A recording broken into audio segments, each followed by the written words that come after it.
हा, तर sound service वाल्याच्या सुद्धा आम्ही चरणी नतमस्तक होतो. आजच्या आपल्या सेवेसाठी घेतलेलं भजन सबसे ऊंचा है धन मेरा प्यारा भजन, इसपे सारा तन मन कुर्बान रहेगा. तसेच भरगच्च असे 25,000 पब्लिक आपले पारडी ग्रामवासी यांच्या सुद्धा मी चरणी नतमस्तक होतो. एवढी पब्लिक मी कधीच पाहिली नाही. याच्यापेक्षा जास्त राहिली असेल मी घाबरून गेलो असतो, कारण मी नवीन होतो. म्हणून आजच्या कीर्तन रूपी सेवेसाठी घेतलेला अभंग, घेतलेलं भजन सबसे ऊंचा है धन मेरा प्यारा भजन, इस पे सारा तन मन कुर्बान रहेगा, ये सारा तन मन कुर्बान रहेगा. सबसे ऊंचा है धन मेरा प्यारा भजन, इस पे सारा तन मन कुर्बान रहेगा, ये सारा तन मन कुर्बान रहेगा. वंदनीय राष्ट्रसंत तुकडोजी महाराज यांचं भजन आहे. सबसे ऊंचा है धन मेरा प्यारा भजन, इस पे सारा तन मन कुर्बान रहेगा. वंदनीय महाराज सांगत आहे की ह्या भजनाने मला काय दिलं, हे भजन कसं करावं, ह्या भजनाचा छंद मला कसा लागला, हे भजनातून आपण काय शिकतो, आपण कोणाशी कसं वागायचं, आपण काय वागायचं, आपण आपल्या जीवनामध्ये काय करायचं, हे सर्व ह्या भजनातून महाराज आपल्याला सांगत आहे. त्या महाराज म्हणत आहे सबसे ऊंचा है धन मेरा प्यारा भजन, इस पे सारा तन मन कुर्बान रहेगा.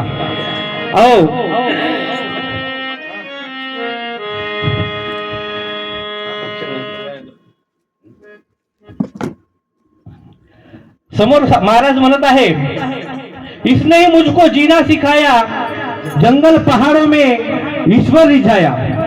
आज आपल्या जीवनाचं भजन काय चालू आहे आणि महाराज कोणतं भजन करून गेले हे आपल्याला ध्यानात आणायचं आहे, हे आपल्याला आचरणात आणायचं आहे. आपलं भजन काय आहे, आपण कोणत्या भजनात अडकलेला आहोत आणि महाराज त्यावेळेस कोणतं भजन करत होते, याच्यामध्ये आपल्याला काहीतरी शिकायचं आहे. म्हणून आजपर्यंत जेवढे कीर्तन ऐकले तुम्ही, खूप विद्वान आहात. या गावामध्ये खूप दिवसापासून सप्ताह चालू आहे आणि हे आम्ही आत्ताच निघलेले हो कोमातून बाहेर. आपण सगळेजण अपडेट झालेले आहोत. 2 वर्ष लागले आपल्याला अपडेट व्हायला, मोबाईल अपडेट व्हायला, डाटा कंप्लीट व्हायला आपल्याला 1 GB डाटा लागते. पण आपण सगळे अपडेट झालेले आहोत. आपण कशाने अपडेट झालो काकू? आपल्याकडे 2 वर्ष कोणी कोणाबरोबर बोललो नाही, कोणी कोणाजवळ गेलं नाही. सध्या असन तरी येरून त्याने शिदोरी दिली, येरून गोड्या नेऊन दिल्या, हा लागू नको दूर आहे. त्याच्यातून आपण तरुण आलेलो हो. तर मग हे तरुण कशासाठी आलो, हे काळ, हे संकट कशासाठी आलं आपल्याकडे? आपण हे सगळं विसरून गेलो होतो. आपण हे सगळं विसरून गेलो. कोणी कोणासोबत बोलायचं नाही, काही नाही. तरी आजही आपण क्वारंटाईन असावं. कोणीच कोणासोबत बोलत नाही. 4 जण जवळ बसून असून तरी कोणी कोणासोबत बोलत नाही. म्हणून महाराज म्हणतात सबसे ऊंचा है धन मेरा प्यारा भजन, इस पे सारा तन मन कुर्बान रहेगा. रोडवरची इकडे येऊन जा थोडस, जमलं तर पाहून आहे तर तिकडून सुट्टी करू म्हणताय. बरं ठीक आहे. तर आपलं भजन काय असावं, कसं असावं हे महाराज सांगत आहे. सबसे ऊंचा है धन मेरा प्यारा भजन, इस पे सारा तन मन कुर्बान रहेगा, इस पे सारा तन मन कुर्बान रहेगा. धन मेरा प्यारा भजन, इस पे सारा तन मन कुर्बान रहेगा, इस पे सारा तन मन कुर्बान रहेगा. महाराज म्हणत आहे मी त्या जंगलातून, त्या पहाडातून, त्या झरण्यातून, त्या नदीतून मी ना आवाज काढला. जंगल पहाडो में ईश्वर रिझाया. जंगलात पहाडात ईश्वर आहे. आपल्या नदीच्या पाण्यात सुद्धा ईश्वर आहे. आपल्या हवेत सुद्धा ईश्वर आहे. जसं आपण चराचरात वास करणारी बुद्धिशक्ती म्हणतो. आपण जसं वृक्षवल्ली आम्हा सोयरे वंचरे, तशा प्रकारे महाराज चंद्रपूर जिल्ह्यामध्ये एका जोंधोडा नावाच्या जंगलामध्ये एक मोठी गुफा आहे. गुफा चिमूरच्या जंगलामध्ये, जोंधोडा नावाच्या गावामध्ये एक मोठी गुफा आहे. त्या गुफेमध्ये महाराज एक दिवस भजन करत होते. त्या गुफेमध्ये अंधार, बिलकुल घनदाट जंगल, असं त्या सूर्याची किरण काही काही पानाच्या याच्यातून छेदून त्या जंगलामध्ये पडत होते. त्या जंगलामध्ये एक गुफा होती. त्या गुफेमध्ये महाराज भजन करत होते. भजनावर भजन, भजनावर भजन, भजनावर भजन चाललं होतं. महाराज त्या गुफेमध्ये काळोख्याचा अंधार, त्या गुफेमध्ये काय होतं काय माहित नाही, पण वंदनीय राष्ट्रसंत तुकडोजी महाराजांचं भजन चालू होतं. त्या गुफेमध्ये जसा गुफेचा राजा आला, तर संध्याकाळी महाराजाचं भजनावर भजन, सामुदायिक प्रार्थना हे सगळं चालू होतं एकतारीवर. महाराजाचं भजन चालू असताना त्या गुफेमध्ये सकाळी गेलेला वाघ त्या गुफेमध्ये वापस यायला लागला.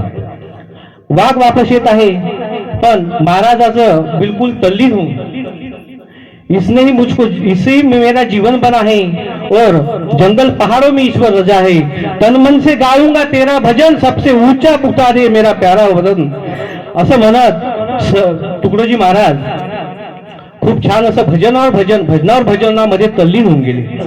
तल्लीन होऊन जात असताना त्या गुफेमध्ये वाघ शिरला. वाघ शिरला, वाघाला पटलं. चोर पावलाने वाघ समोर समोर येत होता.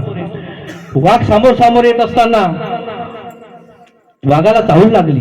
आणि कशाचा तरी आवाज येत आहे म्हणते आपल्या गुफेतून. तर वंदनीय राष्ट्रसंत तुकडोजी महाराजांचे भजनावर भजन चालू होतं. महाराज डोळे लावून आपल्या भजनामध्ये तल्लीन होते. त्यांना काही माहित नाही समोर काय आलं काय गेलं, महाराज आपल्या भजनामध्ये तल्लीन होते. तर सोबत वाघ सुद्धा आपल्या गुफेमध्ये गेलं कोण, त्याला पश्चाताप आला. तो हळूहळू आपल्या चोर पावलाने आपल्या गुफेमध्ये हळूहळू अंदर जाऊ लागला. तर पाहतो तर काय, एक ऋषी, एक मुनी तिथे भजनामध्ये तल्लीन होऊन, आपले एकतारी घेऊन भजनामध्ये तल्लीन होऊन होते. तल्लीन होऊन असताना वाघाचा सुद्धा त्या भजनाचा स्वर ऐकून, त्या भजनाचं खंजडीचा आवाज ऐकून वाघ सुद्धा त्या भजनामध्ये तल्लीन झाला. वाघ सुद्धा महाराजांच्या पुढे बसला. वाघ सुद्धा मुंडका हलवू लागला की महाराज और गाइये, महाराज और गाइये. तेवढ्यात महाराज पुढे बसून महाराजांचं भजन चालू, आणि महाराजांच्या समोर वाघ बसलेला होता. महाराजांच्या समोर वाघ बसला असताना महाराजांना चाहूल नाही लागली. महाराजांना वाटलं की माझ्या समोर काहीतरी आलं आहे, माझ्या समोर काहीतरी बसलं आहे. तर तेवढ्यात महाराजांनी आपलं मौन खोललं तर पाहतो तर काय, समोर वाघ बसलेला. तर महाराज काही वाघाला पाहून घाबरले नाही. वाघ त्या महाराजाकडे पाहून आपला मुंडका हलवत होता की महाराज और गाइये, म्हणजे एवढा तल्लीन झाला होता वाघ त्याने महाराजांचं भजन ऐकू. अरे था शेर मेरे सामने और मैं भी था शेर के सामने, मरने को था मैं भी तैयार, सामने बाघ था और मरने को मैं भी था तैयार, लेकिन बीच में भगवान था. अरे आपण सत्कार्य करत राहिले तर आपलं कधीही आपण कोणत्याही मृत्यूला किंवा कोणत्याही संकटाला टाळू शकतो, असं महाराजांचं भजन होतं. म्हणून महाराज काय म्हणतात, ह्या जंगलातून हे जंगल सुद्धा भजन म्हणू शकते, असं महाराजांना म्हणजे आपल्याला समोर आणलं आहे की इसने ही मुझको जीवन बनाया और जंगल पहाड़ों में ईश्वर रिझाया. त्या जंगलात पहाडात ईश्वर आहे असं महाराजांना अनुभवलं. म्हणून महाराजांनी समोर काय म्हटलं, सबसे ऊंचा है धन मेरा प्यारा भजन, इस पे सारा तन मन कुर्बान रहेगा, मुझे सारा तन मन कुर्बान रहेगा. सबसे ऊंचा है धन मेरा प्यारा भजन, मुझे सारा तन मन कुर्बान रहेगा, इस पे सारा तन मन कुर्बान रहेगा. समोरच्या चरणात महाराज काय म्हणतात, घर घर में खाना घर घर में गाना, मस्ताना बन करके दिल को रंगाना, अब तक रंगाया रंगाएगा. आणि महाराज काय म्हणतात, मुझे कोई ना छंद सिवा प्यारे गोविंद, मुझे कोई ना छंद सिवा प्यारे गोविंद, इसमें सारा तन मन कुर्बान रहेगा. अहो महाराजांनी तन मन धनानी भजन अंतःकरणातून भजन म्हटलं. आपलं भजन कसं असते, आजकालचं भजन कसं असते महाराज, आजकाल खूप भजन चालू आहे, भारूड स्पर्धा होत आहे, भारूड. हा भारूड स्पर्धा, सारख्याच कलरच्या साड्या, ब्लाउजही मॅचिंग, ढोलकही मॅचिंग. सार तुमच्या गावात नाही, आमच्याकडे आहे. सारख्याच कलरच्या. आणि रोज भजनाला जाते बाया मस्त टिंग चांग टिंग चांग. रोज भजनाला जाते. अबा एक तर बाई मस्त भजन म्हणत होती. भजन दर गुरुवाच्या भजनात बाई ग मला गजानन पावला नाही ग. दर गुरुवारच्या भजनात बाई ग मला गजानन पावला नाही ग. योग चांगला दिवाणी लावला गजानन पावला. गजानन पावला दिवाणी लावला गजानन पावला. किती सुंदर भजन म्हणतात बाया, मस्त नाचू नाचू भजन म्हणतात. दिवाणी लावला गजानन पावला. दर गुरुवारी भजनात जाय म्हणते, पण कोणत्याच गुरुवारी नाही पावला. योग चांगला होता त्या दिवशी, योग चांगला होता महाराज. दिवा मी लावला ना गजानन पावला. पण सकाळी भजन होऊन गेलं, झोपली रात्रभर. दुसऱ्या दिवशी भजनवाल्याच्या दुसऱ्या बाईच्या घरी गेली. माहितीच्या घरी भजनाला गेली ना, चहा सुद्धा नाही मांडला माहिती ना, जेवणा सुद्धा नाही केला माहिती. सकाळी कोणतं भजन, संध्याकाळी कोण पावला, गजानन पावला. आणि सकाळी कालच्या रातच्या भजनात बाई ग चहा चिवडा होता नाही ग.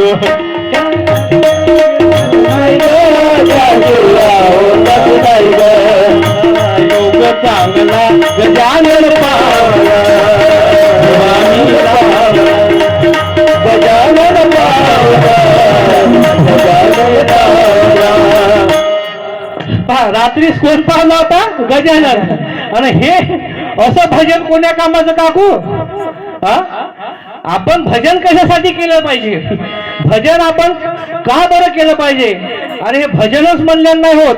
आपल्या घरचं भजन कसं असलं पाहिजे, आपण किती वाजता उठलं पाहिजे, आपण एखादं काम चांगलं झालं, एखादं काही खूप चांगलं झालं आपल्या जीवनामध्ये, एखादी लॉटरी लागली, समजा एखाद्याला 100 क्विंटल कापूस पिकला, आता मस्त भजन जमलं म्हणते. 1 नंबर जमलं म्हणते, 1.25 क्विंटल कापूस झाला म्हणते यावर्षी, गेल्या वर्षी 100च झाला म्हणते. आपण काय म्हणतो, जेव्हा आपलं जमलं तेव्हा आपण भजन जमलं म्हणतो. पण आपण चहा चिवड्यासाठी भजन करायचं का? कोणी आपल्याला पैसे देता म्हणून भजन करायचं का? कोणी आपल्याला वाह करताय म्हणून भजन करायचं का? पण महाराज म्हणतात हे भजन कशासाठी करायचं आहे? अरे दिल मन से गाऊंगा तेरा भजन ऊंचा, दिल मन से गाऊंगा तेरा भजन ऊंचा ऊंचा मेरा प्यारा वतन. दिल मन से गाऊंगा तेरा भजन ऊंचा ऊंचा मेरा प्यारा ऊंचा ऊंचा मेरा प्यारा वतन. आपल्या तन मनातून भजन केलं पाहिजे. आपण आपल्या कोणी म्हणते म्हणून नाही. कोणी म्हणते मी भजनात जात होती पण माझ्या घरात साजरा नाही, मले ते बाई का म्हणते का, गाणं म्हणू देते का नाही म्हणू देत का. पण काही नाही, आपण चालू केल्याशिवाय नाही होणार आहे. ते का होणार आहे? आपण कधी चालू करायचं? मग आपल्या तोंडातले दात पडल्यावर का? मग लांब 4 फूट लांब. आता राम म्हणू शकतो दात आहे म्हणून, दात नाही राहायचं, लांब लांब. मग का फायदा लांब? मग ते भजन आहे म्हणते तूही लांब, गावाच्या लांब. म्हणून काकू आपलं भजन कसं असलं पाहिजे? आपण किती वाजता उठलं पाहिजे, आपण किती वाजता झोपलं पाहिजे, आपण सकाळी उठून काय केलं पाहिजे? आधीच्या काळात किती मस्त होतं, सकाळी उठून या आजीला माहित आहे किती किती पाहिल्या दळणदळी आजी, किती किती पाहिल्या दळे. ओव्या गाऊन स्वरात दास जणीच्या घरात, दळण दळीले सख्या श्रीहरे, आड चोरीचा माझ्यावरी, आड चोरीचा माझ्यावरी.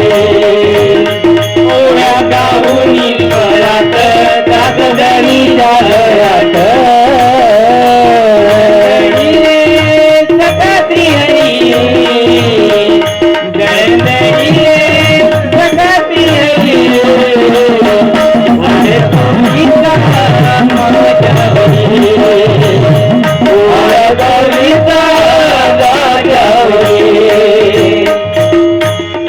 किती मस्त पहाट होत होती सकाळी गाणं, त्या सड्याचा आवाज आणि त्या बोरिंग ठोको ठोको आवाज ठंग ठंग. आता बोरिंगही नाही राहिली काकू, तुमची व्यायामच कमी झालं म्हणून शिजर आलं, म्हणून शिजर आलं. आताचं भजन आता कोणीच लवकर उठत नाही, चक्क्या निघले. आता काही तुम्हाला दळाचं काम नाही, काही काढायला जायचं नाही, आणि कोणाचं शेणही जोराचं नाही. आपलं सकाळी उठून कोणाचं शेण आणायचं नाही, सगळाही बंद झाला. भरकन मोटर लावली का चाललं त्या दुसऱ्याच्या घरात पाणी, लोटच लोट. डोक्यानं आणि तेव्हा समजत होत. पण आताचं भजन कसं आहे लोक महाराज, आताचं भजन कसं आहे बायाचं. सकाळी उठली ना तोंड नाही धुतली, सकाळी उठली ना तोंड नाही धुतली, तंबाखू घोटाले बसली. सकाळी उठली ना तोंड नाही धुतली, तंबाखू घोटाले बसली. तुझ्या तंबाखाले नाही बाप्पा सुख, बाया पत पत सुख. तुझ्या तंबाखाले नाही बाप्पा सुख, बाया तुझ्या तंबाखाले नाही सुख, बाया पत पत सुख. तुझ्या तंबाखाले नाही सुख, बाया पत पत सुख. असं तुमच्याकडे नाही, आमच्याकडे आहे. बायाही खाते आता खर्रा, तंबाखूही खाते. का खाल्ली म्हणलं तर काहीच नाही, सुपारी खाल्ली थोडीशी.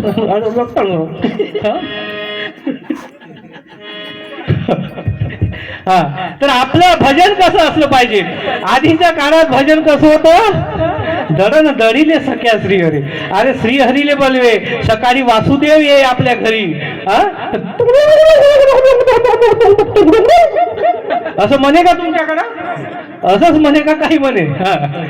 वासुदेव आला हो वासुदेव आला, वासुदेव आला, वासुदेव आला हो वासुदेव आला, वासुदेव आला हो वासुदेव आला. आधी वासुदेव किती सुपर, किती बढिया पहाट होत होती आजी. आता पाहायला भेटते का तुमचं, आता काही नाही, सगळं खड्ड्यात चाललं. म्हणून आता गरज कशाची आहे, या कोरोनानं आपल्याला समजून दिलं. आपण भजन सोडलं, आपण पूजन सोडलं, आपण एकामेकासोबत बोलणं सोडलं, सगळं सोडलं, सोडत चाललो आपण. म्हणून हे आठवण येण्यासाठी कोरोना आला आपल्याजवळ. हे तुम्ही काहून बोलले, का बंद केलं, पहिलं काय बंद केलं, मंदिर बंद केले, मग दुकानं बंद केले, कोण्या माती जाऊ नको म्हणे तू, जाणं येणं बंद केलं. ह्या जिल्ह्यातलं त्या जिल्ह्यात नाही, जिल्ह्यातल्या जिल्ह्यात असं सासूरवाडी तर बरं आहे, मग त्या नदीच्या पलीकडे जाऊ कशी मी, असं काम चालू होतं. म्हणून आपण हे भुलत गेलो. म्हणून महाराज काय म्हणतात, सबसे ऊंचा है धन मेरा प्यारा भजन, इस पे सारा तन मन कुर्बान रहेगा, इसमें सारा तन मन कुर्बान रहेगा. सबसे ऊंचा है धन मेरा प्यारा भजन, इसमें सारा तन मन कुर्बान रहेगा, इसमें सारा तन मन कुर्बान रहेगा. महाराज पुढच्या चरणात काय म्हणताय, घर घर में खाना, घर घर में गाना, मस्ताना बन करके दिल को रंगाना, अब तक रंगाया रंगाएगा. तेव्हाचा रंग कसा होता, भजनाचा रंग म्हणत आहे. आपला ह्या रंग नाही हे. आपण नवरात्र आली का रंगच रंग. आज पिवळ्या कलरची साडी, उद्या लाल कलरची साडी. आमच्याकडे लावते बाबा, तुमच्याकडे लावते का नाही का पण. परवा गुलाबी साडी. ह्या रंग नाही. महाराजांनी कोणता रंग म्हणत आहे. महाराजाकडे कोणती टोपी होती दादा. भगवी टोपी. भगवी टोपी. भगवान गौतम बुद्धाच्या शरीरावर कोणता कापड होता. भगवा कापड होता. आणि रामाच्या झेंड्याचा कलर कोणता होता? रामाच्या धोत्राचा कलर कोणता होता? भगवा कलर. ह्या भगवा कलर कशासाठी आहे? तर ह्या भगवा कलर त्यागाचा कलर आहे. त्याग, मोठा त्याग, त्यागी लोक होय हे. आपण काहीच नाही, आपण मुठभर 5 मिनिटाचंच भजन म्हणतो आहोत, पण ह्या लोकांनी भजनासाठी गावोगावी फिरून, गावोगावी प्रचाराच्या माध्यमातून, गावोगावी झाडून, गावोगावी साफसफाई करून मनातल्या लोकांच्या मनातली धूळ साफ केली. लोकांच्या मनामध्ये काय होतं? संत गाडगे महाराजांनी पहा, गाडगे महाराज एकही वर्ग शिकले नाही तरी गावोगावी झाडून भुकेलेला अन्न, उघड्या नागड्यांना वस्त्र, आणि जे बाहेर असे इतरता कोठे झोपतात त्यांना काय दिलं? निवारा, म्हणजे घर. अहो, आज एकही वर्ग शिकून नाही ते, तरी संत गाडगे महाराज मोठं भव्य विद्यापीठ त्यांच्या नावानं आहे अमरावतीमध्ये. एकही वर्ग शिकले नाही तरी आज आपण डीएड बीएड ला आहोत. आज आपले लेकरं डीएड बीएड ला आहे, पण आपल्या नावानं काय आहे का? नाही. आपल्या नावानं आपली शेती, 2 एकर आहे, 2 भाऊ आहे, लग्न झालं, मग का म्हणते 2 जण आहे, 1 एकर वाटणीले येते. आपल्या नावाची 1 एकर कोण्या कामाची नाही. आज त्या जमिनी पायी, ह्या जुमल्या पायी भाऊ भावातून तुटताय, भाऊ बहिणीतून तुटत आहे, बहीण हिस्सा मागायला येत आहे. तू माझ्या तोंडच लोक दाखव. हे हिस्से आपण ह्या जमिनीसाठी, ह्या जुमल्यासाठी भांडत आहोत. पण एवढं मोठं राजवैभव सोडून महात्यागी भगवान गौतम बुद्ध दादा मोठ्या राजाचा मुलगा होता.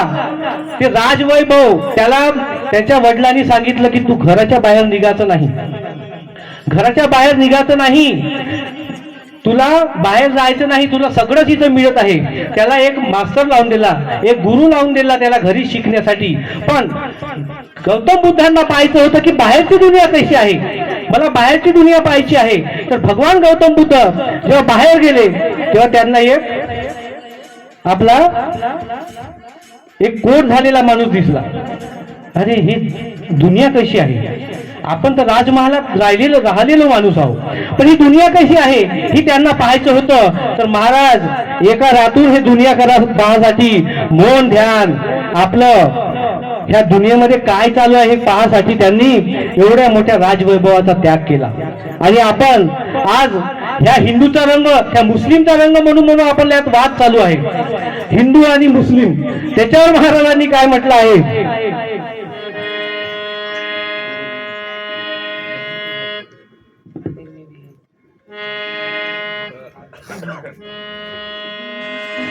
मस्जिद में भी है खुदा, मंदिर में भी राम है, दोनों नहीं है पत्थर में, सिर्फ उनका नाम है. आपण आता हे एवढं सामुदायिक प्रार्थना, सामुदायिक ध्यान हे लोक सांगत आहे, आपल्याला ओढू सांगत आहे सकाळपासून. पण हे 7 दिवसच काऊन घेतले? महिनाभर सप्ताह राहिला असतं तर आपण पुरुष होतो का? सकाळ संध्याकाळी येत होते का आजी? हे का रोजचा दंडार आहे, झोपून जा म्हणून होते पाकरून. पण हे 7 दिवस कशासाठी? 30 दिवसाचा 1 महिना आहे आणि 4 हप्त्याचा 1 महिना, आणि हे एका हप्त्यामध्ये 7 दिवस. म्हणजे हे 7 दिवस तुम्ही चालचलन करा, 7 दिवस उठा, कारण जेणेकरून तुम्हाला ह्या 7 दिवसामध्ये तुम्हाला वरण लागेल, काहीतरी तुम्ही आत्मसात करा, मौन ध्यान करा. अरे पण तरुण मंडळी याच्याकडे वळत नाही. काऊन नाही वळत? हे लोक काऊन नाही वळत तरुण मंडळी? आपण काय केलेलं आहो? आपल्या गावाभोवताल देव केलेला, गावाभोवताल प्रत्येकात गोट्याली शेंदूर लावून तो मजा देव, तो मजा देव, हे आमची भंगराई, ते माझी वाघाई, आपण गावभर केले. आणि काय काय देव दारुडे आहे. तुझ्या गावी येता गा. आपण हे देव आपण दारू पिऊन पुसतो. देवाचा काही दोष नाही, देव सगळे सारखेच आहे, सगळे संत सारखेच आहे, पण आपण ह्या देवाला कशाला पुसतो? कोणी दारू पिऊन पुसते. अहो, असाच एक आमच्या स्टेजवर स्पर्धेच्या दिवशी मोठा एक भजनवाला, खूप सुंदर आवाज होता, खूप चांगला भजनवाला होता, खूप सुंदर भजन. त्याचं भजन असं होतं की लोक मंत्रमुक्त होऊन जायचे. त्याच्या भजनामध्ये एवढे तल्लीन होत होते. आणि त्याचं भजन काय होतं? दारू पिणे हे कशाला शिकला रे, चोरी करायला कशाला शिकला रे, दारू पिण्याला कशाला शिकला, दारू पिण्याला कशाला शिकला, चोरी करायला कशाला शिकला, चोरी करायला कशाला शिकला, दारू पिण्याला कशाला शिकला, दारू पिण्याला कशाला शिकला. महाराज भजन स्पर्धेवर बसला होता आणि खूप छान गाणं म्हणत होता. दारू पिणे कशाला शिकला, चोरी करायला कशाला शिकला. अहो महाराज ते खाली उतरलं आणि त्याच्याकडे गेलो मी. का सुंदर भजन म्हटलं तुम्ही, म्हणलं दारू पिणे कशाला शिकला. त्याच्या जवळ गेलो, 3 फुटापासून त्याचाच वास यायला लागला दारू प्याचा. अरे म्हणलं हे कसं भजन, म्हणलं तुम्ही भजन म्हणलं दारू पिणे कशाला शिकला आणि तुमच्याच तोंडाचा वास येऊन राहिला. म्हणलं अरे नाही नाही म्हणे, या भजनाचं ना आपलं काही लेनदेन नाही म्हणे. हा मी म्हणलं भजन कसं म्हटलं मग.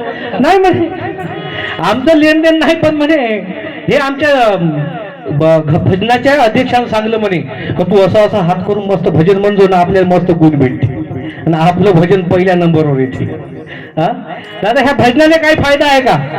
आपण दारू पिऊन भजन म्हणताव ना, कोणतं भजन म्हणताव? दारू पिणे कशाला शिकला. त्याच्यापेक्षा नाही म्हणलं ते बरं आहे ना.